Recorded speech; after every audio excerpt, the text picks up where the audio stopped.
to foster or strengthen our relationships with ʻāina, with the environment, one, it's completely necessary. Two, one way to do it is to get out there. My own experience as a child was we were always outside.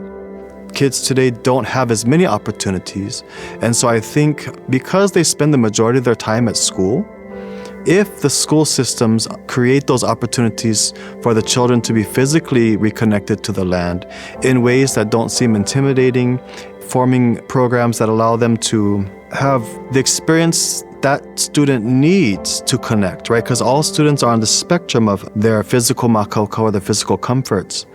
Addressing that by putting them on the ʻāina in a way that they're comfortable is an introduction. When I worked at this school, there's the gulch just across from Pakikonia, which is Kali'alinui Gulch. And so all of my classes, I would make them walk from my classroom barefoot up onto the side of that gulch. And they're looking, because they see the remnants of the pineapple fields. They're concerned now because they don't have shoes on and they're stepping on kuku maybe, or they're stepping on stones. And I would ask them, how do you know the kupuna were here? And so one by one, they would begin to say, the kumu I know, but just be quiet until everybody finds it out. But if you just are standing there for 10 minutes looking at the gulch wall, you begin to see all these petroglyphs popping out at you. So my question to them was, okay, so you're telling me the petroglyph proves to you that our kupuna were here.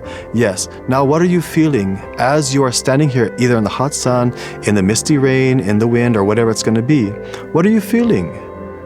Now you know the kupuna felt the same thing that you're feeling now. Even the dirt in your toes, that is the same type of experience that they had. So being able to, even through the school, connect with that type of environment, or take them to sweet potato fields, or take them to lo'i, or take them into the forest for reforestation. There's ways to build the students' self-esteem so that they don't feel a disconnect from the environment to the point where they have to say, man, nature, human nature. Creating those small opportunities for them to reconnect, I think, is vital and something that's completely doable. People often overlook what actually takes place too when you engage with raising your food or even just harvesting your food. If I'm in a lo'i, the lo'i itself is not necessarily a welcoming place for a lot of life. And so this kalo plant, that we are supposed to be descended from, right? That we are related to. This kalo plant, when a leaf dies and it falls into the mud, it is naturally digested by the bacteria in that lo'i. That means those bacteria are proliferating. The bacteria that can digest parts of this kalo plant are proliferating in this lo'i. So when I take myself or my niece and nephew into the lo'i, they are becoming inoculated with the same type of microbiome that is meant to digest kalo. When it becomes a part of their system, their own microbiome, they now have more bioavailability to the nutrients in kalo. So if I eat kalo, maikai. But if I'm involved in harvesting and planting and I'm inoculating my body with the microbiome that's meant to digest it, I now have more access to the nutrients of the kalo.